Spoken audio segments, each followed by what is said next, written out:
3월 13일 토요일 사순절 10분 말씀 묵상 가정예배를 시작하겠습니다. 다 같이 주님 가르치신 기도합니다. 하늘에 계신 우리 아버지, 아버지의 이름을 거룩하게 하시며 아버지의 나라가 오게 하시며 아버지의 뜻이 하늘에서와 같이 땅에서도 이루어지게 하소서. 오늘 우리에게 일용할 양식을 주시고 우리가 우리에게 잘못한 사람을 용서하여 준 것 같이 우리 죄를 용서하여 주시고 우리를 시험에 빠지지 않게 하시고 악에서 구하소서. 나라와 권능과 영광이 영원히 아버지의 것입니다. 아멘. 찬송가 384장 나의 갈 길 다 가도록 찬송가 384장을 부릅니다.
이 시간 우리에게 주시는 하나님의 말씀은 구약성경 민수기 20장 22절로 29절입니다. 민수기 20장 22절로 29절 말씀을 한 절씩 교독합니다. 제가 전체를 읽겠습니다. 이스라엘 자손 곧 온 회중이 가데스를 떠나 호르산에 이르렀더니 여호와께서 에돔 땅 변경 호르산에서 모세와 아론에게 말씀하시니라. 이르시되 아론은 그 조상들에게로 돌아가고 내가 이스라엘 자손에게 준 땅에는 들어가지 못하리니 이는 너희가 무리바 물에서 내 말을 거역한 까닭이니라.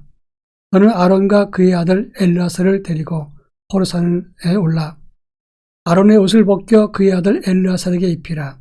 아론은 거기서 죽어 그 조상에게로 돌아가리라. 모세가 여호와의 명령을 따라 그들과 함께 회중의 목전에서 호르산에 오르니라. 모세가 아론의 옷을 벗겨 그의 아들 엘르아살에게 입히매 아론이 그 산 꼭대기에서 죽으니라. 모세와 엘르아살이 산에서 내려오니 온 회중이 곧 이스라엘 온 족속이 아론이 죽은 것을 보고 그를 위하여 30일 동안 애곡하였더라. 아멘. 오늘 우리가 읽은 본문의 말씀은 모세와 함께 이스라엘을 이끌었던 아론이 죽고 그의 아들 엘르아살이 대제사장의 역할을 승계하는 장면이 오늘 본문의 내용입니다. 이스라엘은 에돔 땅 변경 호르산에 이르렀을 때라고 했었는데 이 호르산은 가데스 바네아 땅에서 북동쪽 약 24km 정도 떨어진 곳입니다. 하나님은 그곳에서 아론을 불러가시고 그 뒤를 이어서 엘르아사를 승계하면서 아론의 옷을 입혀주었습니다. 이 옷을 벗겨서 엘르아사에게 입혔다는 말씀은 권위의 위임, 거룩한 직의 승계를 의미하는 것입니다. 이 본문을 통해서 사순절 예수님과의 연관성을 함께 찾아보도록 하겠습니다. 먼저 24절에 보면 아론이 죽어 가나안 땅에 들어가지 못하는 이유를 설명했습니다. 무리바의 샘에서 하나님 말씀을 거역했기 때문이다, 이렇게 말씀하고 있습니다.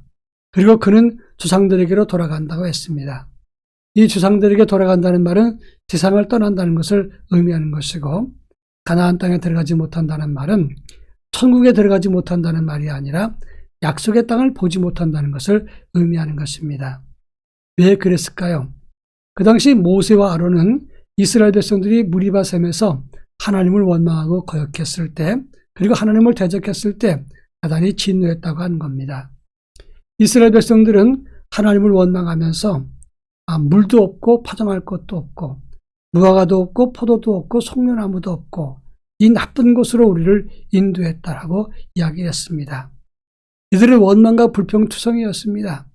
하나님이 매일매일 매 순간마다 지키고 인도했지만 그들은 그것을 보지 못하고 없는 것만 가지고 하나님을 대적했다고 하는 겁니다. 이들은 심판을 받아 마땅한 사람들이었습니다. 그 모습을 보았던 모세와 아론은 화가 나서 혈기와 감정에 치우치게 되었습니다. 하나님이 행하시는 대로 영광의 지도자, 대제사장으로서 영적 권위를 가지고 있어야 되는데 그만 분노함으로써 그것을 내던져버렸다고 하는 것입니다. 가나안 땅, 약속의 땅, 그래서 너희는 들어가지 못한다고 말씀을 했던 것입니다. 이것은 두 가지 의미를 주는 것입니다. 혈기와 감정에 치우치는 것은 구원은 받을지라도 약속의 은총을 누리지 못한다는 것이고, 하나님이 선포한 것은 반드시 이루어진다는 것을 말하는 것입니다.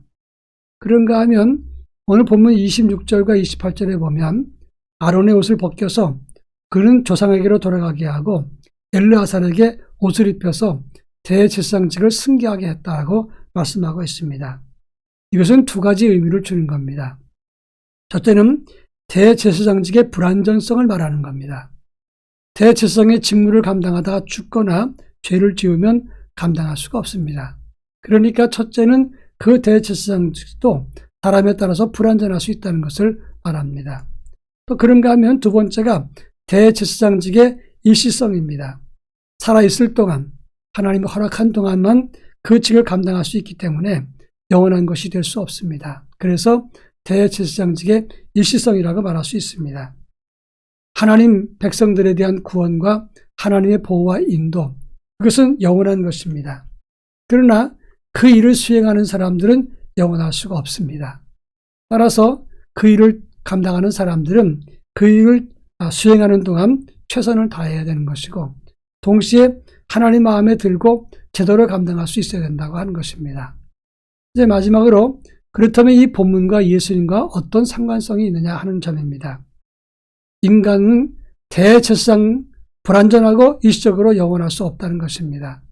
그러나 예수 그리스도의 대제사장직은 히브리서 7장에 보면 멜기세덱의 반차를 따라 영원한 대제사장이 되신다라고 말씀하고 있습니다. 왜 예수님이 영원한 대제사장이 되십니까? 영원전부터 계셨던 하나님이시기 때문에 일시적이지 않습니다. 자기가 거룩한 제물 되시고 제 대제사장이 되셔서 천국문을 여셨으니 완전한 길을 여신 것입니다.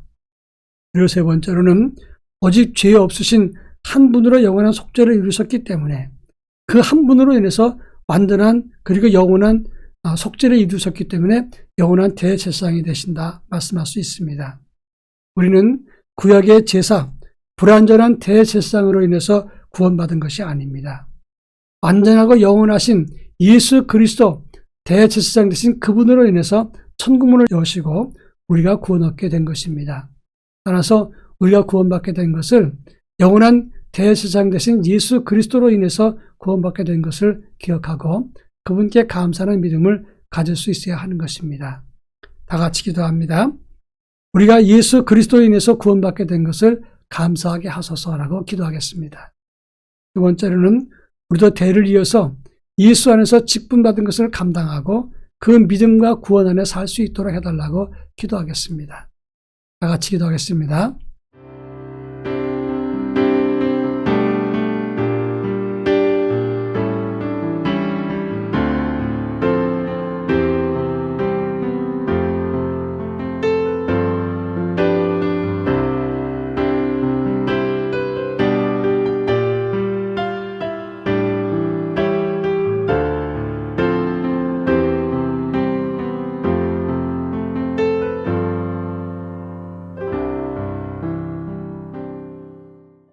사랑 많으신 하나님 아버지, 오늘 우리가 구원받은 것은 단순한 인간의 직분으로 인해서 구원받은 것이 아니라 영원하시고 그리고 완전하신 예수 그리스도, 대제사장 되신 그리스도로 인해서 구원받은 것을 감사하는 믿음을 가질 수 있도록 저희들에게 은혜를 덧입혀 주옵소서.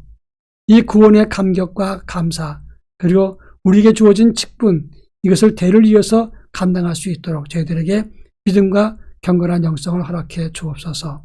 예수님의 이름으로 기도합니다. 아멘.